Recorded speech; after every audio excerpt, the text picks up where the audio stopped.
Look, the Biden administration has stained America's prestige and honor around the world by the way they've handled this Afghan withdrawal and by the way they have essentially surrendered to the Taliban. And now they're trying to cover up any evidence that might show future historians or future scholars of what actually took place in the process leading up to this very embarrassing episode in U.S. history. And as we approach the 20th anniversary of September 11th, it is a sad irony that the Taliban will actually control more of Afghanistan than it did 20 years ago on September 11th, 2001. And anyone with access to social media or a television can clearly see that the Taliban is far better equipped now, thanks to the U.S. taxpayer and the incompetence of this administration. There is backlash emerging from inside the Biden administration over his botched withdrawal. One White House official appalled and literally horrified that President Biden stranded Americans in Afghanistan. This, as State Department officials say, they were haunted by the choices they had to make.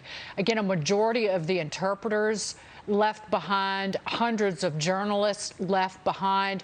What kind of country are we that we literally left 10%, according to Joe Biden, 10% of Americans on the battlefield, so to speak, Captain?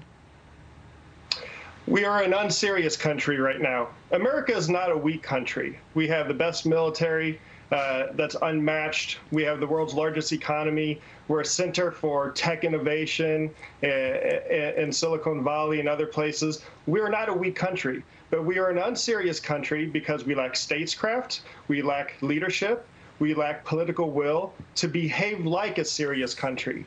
And this is what happens. We've seen very clearly over the past 200 days of this administration what happens when there isn't leadership coming from the very top.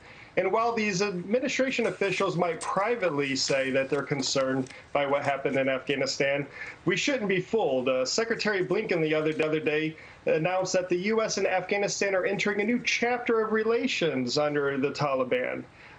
Jake Sullivan, the national security advisor to President Biden, yesterday refused to call the Taliban America's enemy, when we have been in Afghanistan for 2 decades fighting the Taliban.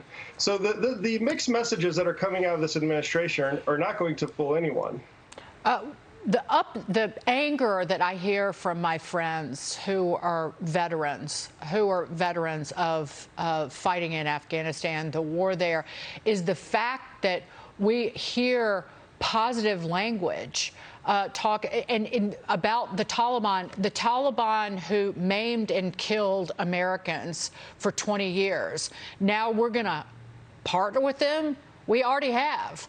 Gotten in bed with them? We already have. And just explain your personal reaction, Captain, to what you've seen. Well, I find this whole episode very saddening, primarily because this was all avoidable. Had President Biden decided to keep a very small presence, we're talking about 2,500 U.S. troops that were there predominantly training the Afghan military, and our close air support, which supported the Afghan military when they were in battle. If he would have chosen to keep the small force in Afghanistan, we wouldn't be in the situation we're in today. Now, nobody ever argued that this small force was enough to ensure that the Afghan government won outright in this war. But it was certainly enough to make sure that the Taliban didn't win. And now they are back. Afghanistan is open season for terrorist organizations. We've already seen senior al-Qaeda officials coming back to Afghanistan, roaming around freely, and they haven't been there in 2 decades, and now they're back. So I fear that the consequences of President Biden's actions haven't fully been felt yet, and it might take years to feel the impact. And Christian, I want you to jump in here, but it's the way that our presence in Afghanistan was talked about. It has been a counterterrorism mission since, I think, 2014. The combat mission was over, and it was just to have a CIA listening post and to have eyes and ears on the ground to gather intelligence. All of that's gone. Christian? Right. Yeah. And that's we can talk about an over-the-horizon capability to manage jihadists if they emerge, if Afghanistan, if the Taliban try to export terrorism, which is our real sort of interest and red line here. But it's very hard to understand what's going on if you have no presence there. So that's, this is a huge drawback to what the apparent strategy is now. Captain Coffey, I'm curious. We had Andy McCarthy on earlier saying that there's sort of a lack of any understanding about who the enemy is, that we can't define. I mean, it probably is political Islam, jihadism, whatever you want to call it. Donald Trump tried to sort of describe it as radical Islamic terrorism. But do you see that as an ongoing problem, that we still even haven't gotten enemy identification right in talking about our adversaries within radical Islam? I think for the practitioners and the experts and the people who deal with this matter day to day, they understand that the enemy is Islamist fundamentalists.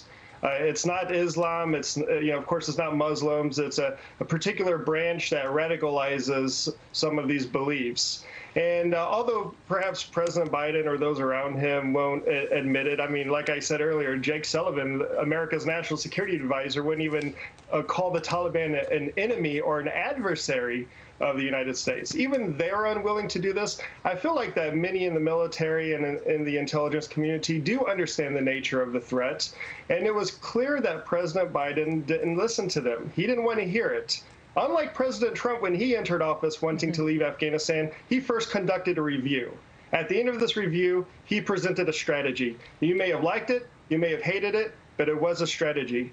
This president comes into the Oval Office, no strategy, and says we're getting out, and now we all have to live with the consequences. And unfortunately, those poor Afghans, the Afghan special immigrant visa applicants who helped Americans, minority groups in Afghanistan, women, young girls, who are going to probably suffer the most.